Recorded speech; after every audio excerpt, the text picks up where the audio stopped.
Why do we overthink the most at night? Like, seriously. The whole day your brain is quiet, behaving, minding its own business.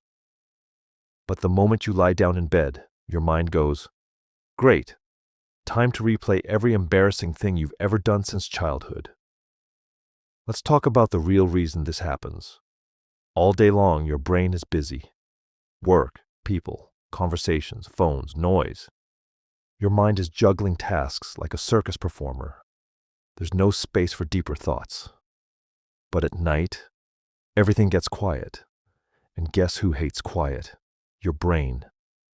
The silence acts like a spotlight, and suddenly all the thoughts you ignored during the day walk onto the stage like, "Hi, yes, we'd like your attention now."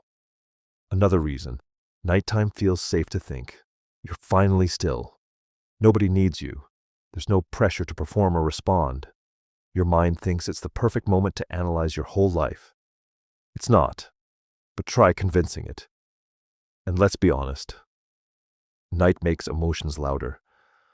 A tiny problem becomes a tragedy. A confusing message becomes heartbreak.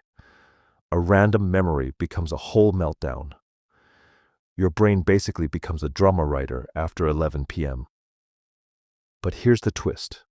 You overthink at night, not because you're weak, but because it's the only time your mind feels free to talk.